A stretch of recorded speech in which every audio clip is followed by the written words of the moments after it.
is a reconstruction of Mazeppa himself, how he would sing, how that would sound. The melody actually is an original, but the poetry is, and without a torban I couldn't do it. So now I have a torban, I can kind of play it.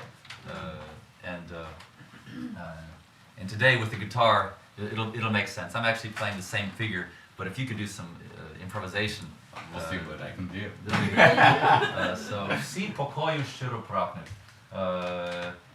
Everybody seeks peace and happiness. Але не в один гуж всі тягнуть. But we don't always all choose the same path. That's the problem.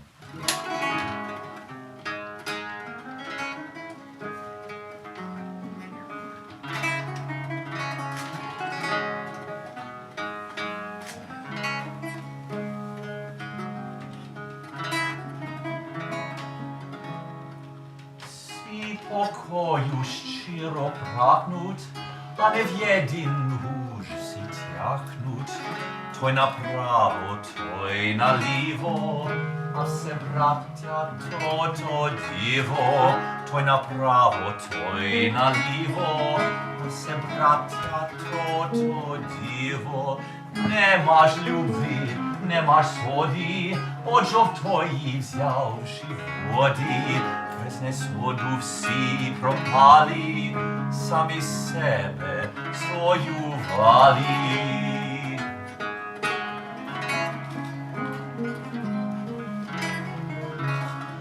Ей, братіща, пора знати, що не всім нам панувати, не всім дано все є знати, і речами керувати.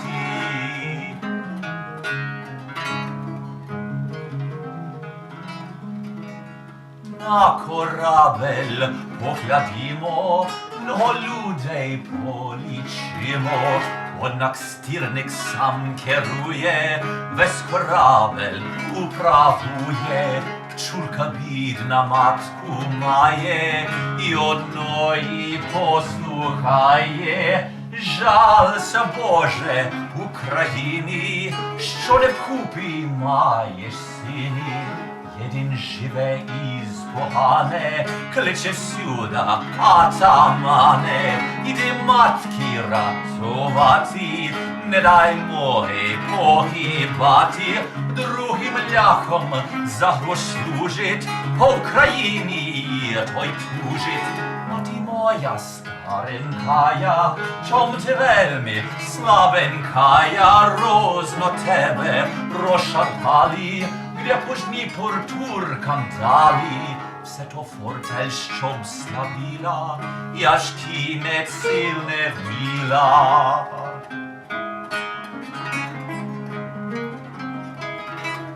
John.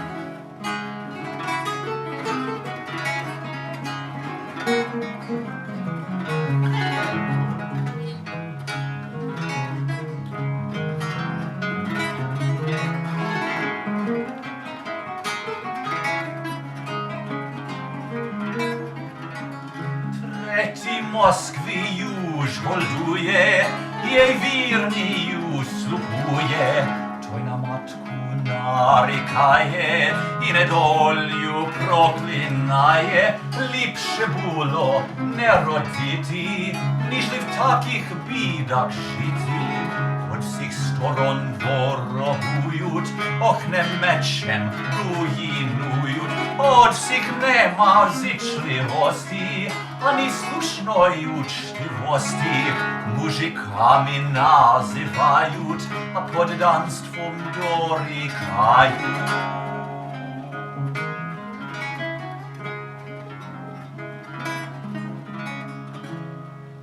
Чом ти, братов, не учила, чом от себе їх пустила?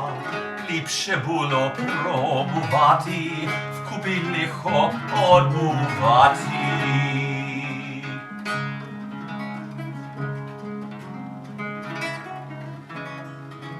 Я сам бідний не здолаю, Chyba tylko zawolają. Ej, panowie, generali, що може єсте так оспали, і ви панство полковники, без ні жодні політики. Возьмітеся всі за руки, не допустіть горкої муки, матці свої больш терпіти, ну те врахов, ну те біти, самопали набивайте, острий щабель добувайте, а за віру хоч умріте, і вольностей бороніте. Нехай вічна буде слава, що при шаблі маєм права. Нехай вічна буде слава, що при шаблі маєм права.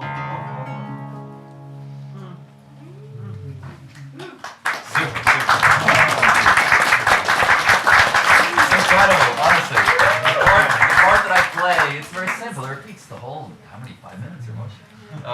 But had I had an excellent guitarist, you know, how would that sound? So wonderful. Next time I'll Excellent. come around for the whole time. You know? Absolutely. Let's do some concerts in Europe and Ukraine. I'd love to. Next time you're there, yeah, let me next know. time I'm in the neighborhood, yeah. We have work to do. So that's the torban. What kind of presents some other instruments. I'll take some water because I've lost my voice twice. You can tell I do lots of singing, lots of talking. I've got a question. Sure, please. Is the Ukrainian language any relationship to Hebrew by any chance? Certainly, It certainly. is. And the reason I can tell. is because many hundreds of years, Jewish peoples lived in Ukraine, side by side, neighbors, different neighborhoods, right? Different villages, neighboring villages. There's even photos where we have Ukrainian and Ukrainian Jewish musicians playing together in the same band. I don't know language so well. I don't know Hebrew. I've heard it spoken, but I'm sure, you know, after hundreds of years, there's going to be some kind of influence. With And the Hebrew, I don't know music, so much, I but don't know anything. I haven't heard the rest of your songs, but I mean, even the music is those minor, kind of more minor chords. right. Well, musically. As is the music of Israel. Musically. Very much I was minor. clubzaring in the streets of New York, and these two Jewish ladies come. Said, "Oh, that reminds me of how the rabbi plays on Saturday." And that's wonderful. I mean, I wanted to cry. Like that. Ah. That's what it. You know what I mean? That's the kind of emotion Israeli music elicits. Right. Just very right here. you Well, know. very interesting. Ukrainians, when they listen to this stuff, and not so much on the torban, right? You know, you're in for a treat if you like that. It gets more, you might say, less European in some ideas, or more Eastern. And a lot of Ukrainians say, not with the torban, but the next things I'll play, wow, this isn't Ukrainian. This is like Jewish. Are you playing Jewish music? And I said, well, I'm very sorry. You know, the Soviets basically beat out of your ears how Ukraine sounded even like 150 years ago. And realistically, even some of the tunings I have in the bandur and the kobza, they're specifically kobzar tunings, which certainly may have developed with klezmer music or Jewish singing, spiritual singing, with the Duma, with the epic song. Is there a connection? There has to be a connection because they lived in neighbors for so many, hundreds of years. Even with who are they? Even in a certain tribe of Jewish, not from Israel, but I forgot who they were. But even in Middle Age times, right? There were Jewish settlements. So that's the torban. Let's try these tunes, these dance tunes. Okay. And these are the tunes which people really say, "Wow, you're going too far. This is not Ukrainian at all." So, no, I'm not going far. This is a historic reconstruction. This is in ENA. Okay. These are basically this is the kobza, right? Looks like a younger brother of the torban, but actually the kobza is older, but the kobza without the treble strings.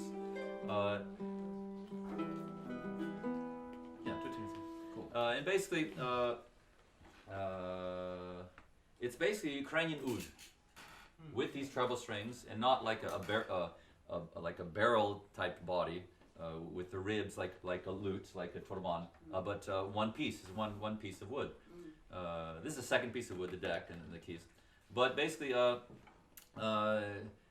unfortunately, Ukraine had a very hard time getting on its feet, like for hundreds of years without a border. These instruments, the kobza and the bandura, are specific to Eastern Ukraine. Eastern Ukraine is a territory now which has been under basically Russian Empire for the past 300 years, right after the Battle of Poltava. And because of that, it's been very difficult for Ukrainians to get into things like collecting folklore, preserving the traditions. But we're lucky that actually a Ukrainian pianist, one of the biggest figures, Mykola Lysenko, he studied in Italy, probably one of the most popular, next to Tchaikovsky. They say Tchaikovsky was Russian. Well, his dad was from Poltava region. Ukrainians, we champion him too. And my family, the Tchaikovsky family from Poltava. So there may be a connection. I don't know. I love Tchaikovsky. I don't know what you think of me. I'm practicing the trio by Tchaikovsky. I noticed. I'm going to perform it in January. I'll Very announce nice. it later. Very nice. Wonderful music. His mom was French, but his dad was from and studied in Kiev. They were a Cossack family, by the way. So basically, Mykola Lysenko, this Kiev composer who actually met Tchaikovsky, he was a fan of Tchaikovsky. Tchaikovsky said, I asked my friend, well, what did Tchaikovsky think of Lysenko? He said, well, he commented that the varaniks were good, the dumplings. So maybe he wasn't into the music. I think Tchaikovsky was actually very Russian nationalist. He was a very big supporter of the Tsar. And Lysenko was not. He had actually friends in Russia. They had this geographical society where actually the last player of the kobza, the last kobza who played the kobza, because the kobzari, these blind, is a different caste, right? The torbanists would be like these elite kind of types. But the kobzari were basically these blind minstrels or spiritual singers who would go city to city, village to village, country to country. And the last of the kobzari who played the kobza, Fedynskyj, Lysenko took him up to meet the Tsar. And the Tsar loved it, right? He even gave him a box, a little snuff box. It had the Tsar's emblem or something, or his coat of arms. And when the Russian authorities in Poltava gave him a trouble, right, and said, oh, you can't play the kobza, get out of here. He would take this snuff box and says, don't touch me. The Tsar is my friend. I'll put you, I'll So that's Fedynskyj, but we're very lucky that Lysenko, the only recordings we have of the kobza are from Lysenko of Fedynskyj. So this is how Fedynskyj actually sounded on the kobza. And I played several dances first, but in general some fragments of some other things, some spiritual hymns, but just the instrumental stuff, just to get an idea of what the kobza can do. And we'll do it with the Ukrainian kobza and the American kobza. Exactly.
Super class. So much nicer to play with somebody than just to, by yourself. So wonderful. That's it. That's it. So we had a great rehearsal yesterday. Well, the presentation. So that's how it happens, So that's the kobza. And I'm going to play one more tune. Then I'm going to take a break and listen to the wonderful things John plays. But the last instrument that I'll present, and then afterwards I'll play some more stuff, is the bandura. And the bandura is like a kobz and like a torban, but it was actually the latest instrument. But historically there was an instrument similar to the bandura, which was existed in Middle Age and even before, called the husli, right? And the husli is like a kantele, like in Scandinavia, like a gusli in Russia. But the difference is that the bandura, it has a neck, right? And it has the neck because we think that it came into existence after the torban. Torban 1700. This type of kobza with treble strings shortly after. But then the bandura, maybe even 180 years, maybe. Maybe more. We don't. It's hard to say. I have my own theories. But the bandura is basically similar but different. The strings on the bandura that are on the neck, they're not melody strings, right? They're basses. Right. So basically, you could theoretically play a bass solo.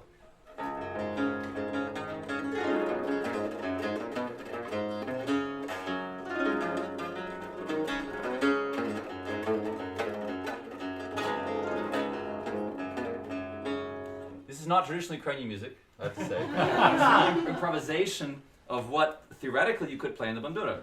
But most bandurists during the last several generations of kobzari, they didn't fret the bass. So we don't know exactly what they played except for just to play extra tones. They would sometimes depress. But theoretically, they could have done a lot more. But this is all speculation what they actually played. But the bandura is... because we only have basses on the neck, the melody's played on the treble strings, like a harp, right? Like a zither, like a kantele. Basically, this is actually a rather large bandura because it has many octaves, and the tuning is very interesting. We talked about kind of the modal sound. This is a specific kobzar tuning. The kobzari were blind spiritual singers. And the tuning is actually specifically so that a blind man doesn't have to jump around like in the piano to play 1 4 5 1 4 1 5 1 4, right? You have to kind of jump. But on this tuning, we get rid of all the extra notes to where they're all neighboring tones. So the kobzar tuning basically sounds like this. And then the next octave, and then the last octaves. So it's very strange, right? But it's specifically to play the works of the kobzari, usually in three chords, like the blues, like most other music in the world. But also the bandura and the kobz and torban only gut strings. Eventually, metal strings became produced in Ukraine around 1890. And at that point, everybody switched to metal strings. It was louder, right? It was a different resonance, different timbre. But the traditional instruments had a gut. This is nylon, just like John plays with nylons too. Previous to, I think, Segovia and DuPont, classical guitars were strung with gut.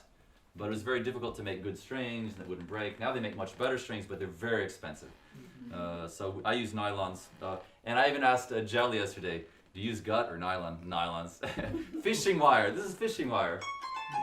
But fluorocarbon is a new type of nylon. And for those of you that know, fluorocarbon, it's good for fishing because it doesn't catch the glare of the sun. Interesting. But it's bad for bandura playing because you can't see the strings. But if it's a blind tradition, we'll have to adapt. So this is the bandura. And not to be confused, I wanted to mention, with Ukrainians in the audience, you'll know that we do know a certain version of the bandura, not this version, not the traditional version, because basically Stalin said, okay, we got to get rid of the intelligentsia, get rid of the clergy, get rid of everybody, right? There was actually a plan to deport everybody to Siberia, but they were afraid of revolutions, right? You have a revolution, you can lose the whole country, right? So they said, okay, we're going to give Ukrainians one type of bandura, but not the traditional forms, right? We'll put it even in this conservatory, but no male players, right? We'll make a modern instrument with lots of strings, basically like a piano, portable piano, and that's what we call the modern bandura. And we have new forms like the bandura chorus. We have 50 people. Stalin loved it. He has this idea of the collective farm where everybody works together. Now we have the musical collective farm where everybody plays the bandura and sings praises to Stalin and Lenin and all this stuff.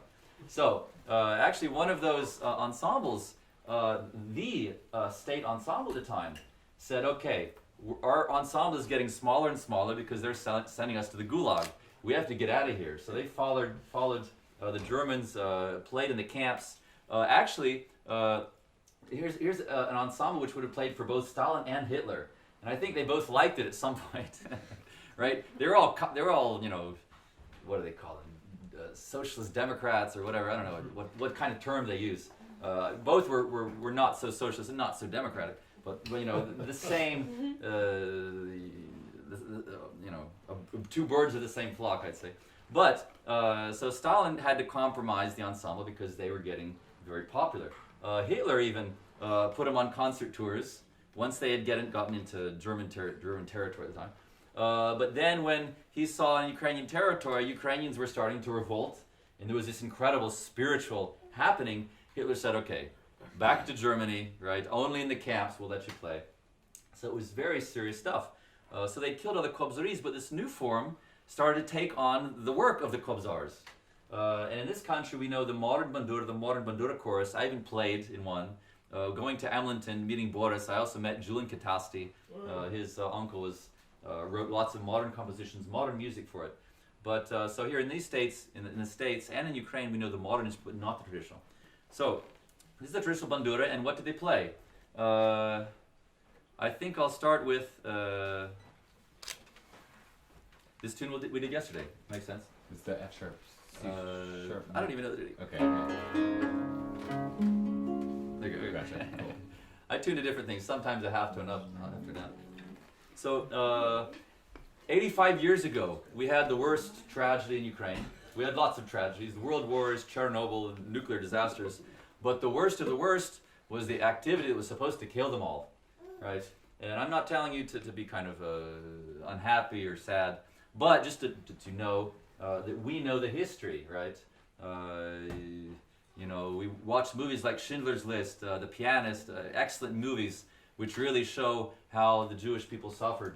But as Ukrainians, we also want to get the word out, not just to Americans or people of the world, to ourselves. There's people in Ukraine that don't say there was no genocide, right? Deniers of the Holocaust, deniers of the Ukrainian Holocaust. So 85 years ago, we had an activity where Stalin basically killed millions of his own citizens, people who would have been happy to work on the collective farm and speak Russian and the whole bit. But the technology was, well, if you can't deport them all, let's just try to like kill a lot of them. And after they're forced into cannibalism, then there will never be any question of Soviet authority. So basically, in my village where I live, about half or a third of the people died. There were programs like, okay, you bring a dead body and we'll give you a little piece of bread. So people would turn in to these mass burial plots, not just dead neighbors, but those who were still a little bit alive. So the ones who survived, a lot of them would have had a terrible guilt that they sold their neighbors for a piece of bread. And other even worse things happened. But basically, this song is about that tragedy. The tragedy which would have eventually killed the Kobzars, these blind spiritual singers, in 1933. It would have been a prophetic tune because they couldn't have composed it after. So, but why do we think this is created? What was the genocide? Basically, Ukraine is like the best land in the world, right? It's like a meter of black earth, incredibly. Hitler even took large quantities of land, put them in trains, sent them back to Germany, so that Germans could have nice vegetables. So, and you know, it's true. So basically, you have in the song I'll sing, I'll translate kind of. You have a brother coming to meet a sister, and the sister's there reaping wheat, right, in a Ukrainian field, and she starts telling of her sorrows and how there's nothing to eat, there's no firewood. And the young children say, "Mommy, give me something to eat," and there's nothing to give them.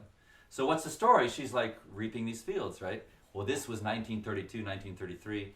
But the beginning of the song is the brother coming to see the sister. The brother says hello. The sister ignores him. And the brother says, well, you know, you become so proud. And she says, no, through my tears, I didn't recognize you.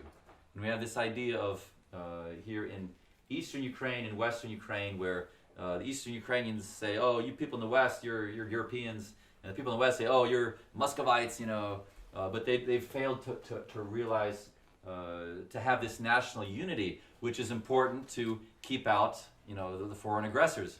And the same thing in America, right? As Mazeppa wrote, we had, even though we all search for peace and happiness and national unity, we don't all take the same path. You have the left, and you have the right, and everybody, goes crazy and ends up, in the ditch.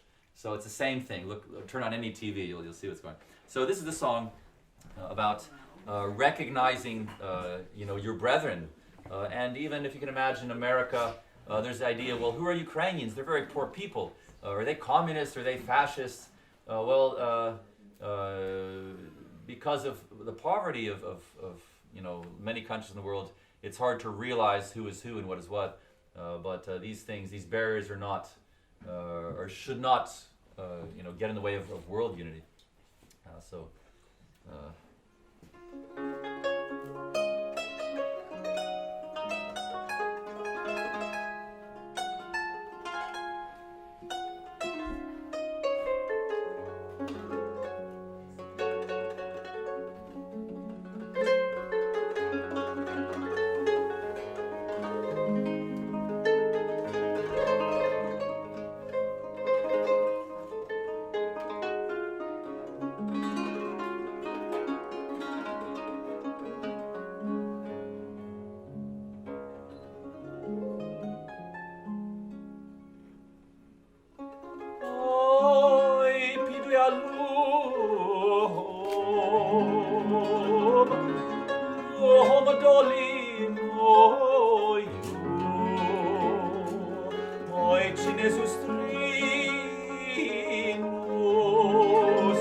Moja sestra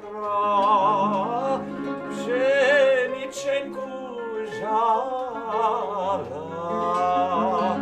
кажу їй здравствуй, вона не отказала.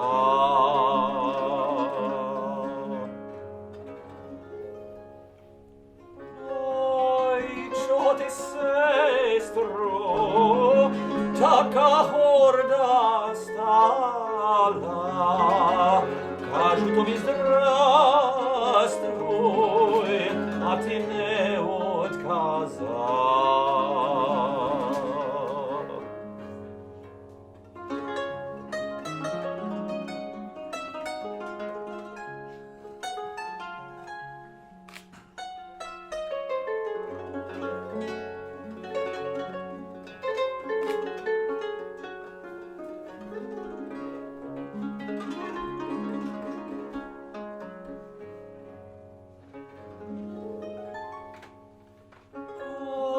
To moja brate, storowne kazala, z drібними слізьми тебе не пізнав. На чужу роботу тяжко нароблю, та й прийду додому, я ще зажурю. Нічим натопити, нічим наварити, плачуть дрібні дітки, нічим накормити.